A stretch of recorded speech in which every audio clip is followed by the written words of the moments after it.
Welcome back, brothers and sisters. I'm Braden. This is Langley Outdoors Academy, and thank you for stopping by. Alright guys, we have got a situation on our hands. Have you guys seen the new ATF director nomination that's going through the Senate right now? Crazy town. Alright, if you don't know, let me catch you up really quickly. David Chipman, he is a far-left gun advocate from one of the main gun control organizations in the United States, Giffords.org. This guy is not just for gun control, he is extreme far-left gun control. To give you an idea, Dianne Feinstein, who said she wants to ban production of all AR-15s or all assault weapons in the United States, did not go far enough for this guy. Now, we all know that for the most part, and we also know that Biden has put up a bunch of radicals. Now, what's fascinating to me is in the nomination today, this guy didn't even attempt to hide it.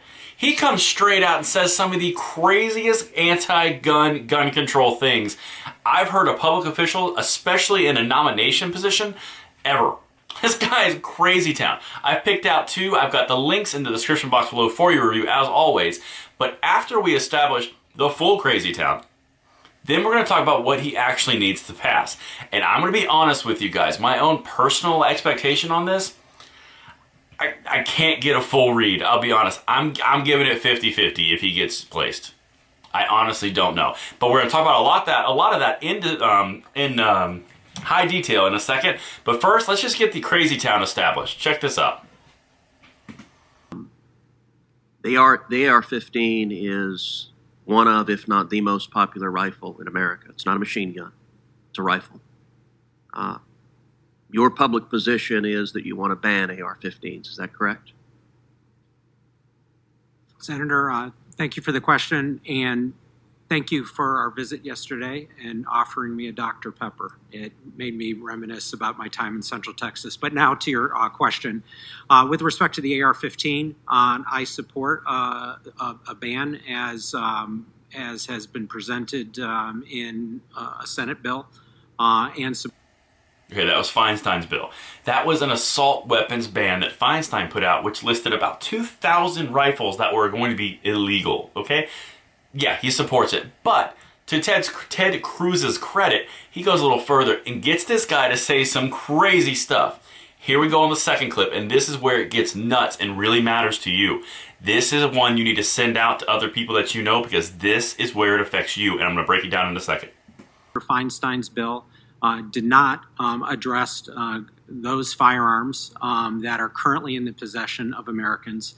And then I did share with you my view as an advocate, which would be quite different than someone actually enforcing the law in the books, that those firearms could be treated under the NFA and regulated that way, which would deal with those currently in the possession of Americans. So when you say it didn't go far enough, you mean that you don't just want to ban the manufacturer of those rifles. You don't just want to make it illegal to sell those rifles, but you want to actively have government go after the people who currently possess firearms, and if they don't register and submit to all of the onerous restrictions of the National Firearms Act, presumably confiscate their weapons.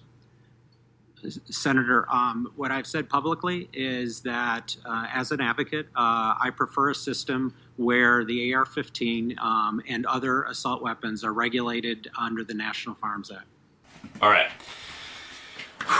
If you're not familiar, the National Firearms Act is the act that places suppressors, short-barreled rifles and or shotguns, and full automatic weapons, okay? That is something, and that is extreme, all right? To put a semi-automatic rifle in that is beyond the pale. Now, what does it actually mean for you if you are not familiar? What that means is you would have a 7 to 9 month waiting period before you got your tax stamp back from the government just to own the right, or excuse me, to have the right to own an AR-15 or assault style weapon. That's one. Two, those tax stamps cost between $500 to $1,000 depending on what you're doing. So there's also a fine incurred just for the right to have an AR-15, okay? This is a big deal. Oh, and not to mention that if you don't have the tax stamp with you when you have your suppressor or your SBR or your full auto and the ATF catches you, yeah, you're going to jail.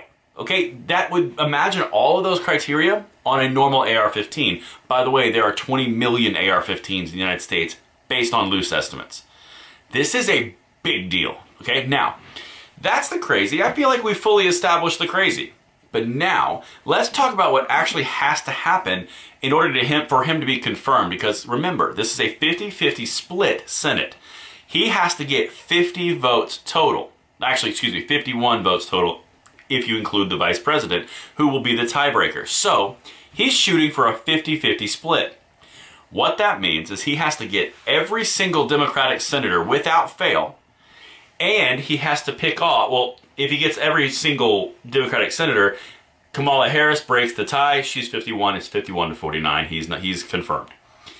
If they lose one Democratic senator like Joe Manchin, Kyrsten Sinema, he doesn't get confirmed unless they pick up more Republicans. Okay, the magic number here is they got to get to 50, and they are very razor thin. That's why I kind of gave it a 50-50 shot. But now, here's an interesting piece on his, like not really his odds, but his requirements and some behind the scenes stuff from the Washington Post. With the support of 50 members of the Democratic caucus, Chipman could win confirmation just by holding them together for a tie-breaking vote by Vice President Harris. But Democrats are still trying to win some support among Republicans who have been involved in talks led by Murphy and Senator Joe Manchin from West Virginia about background check legislation.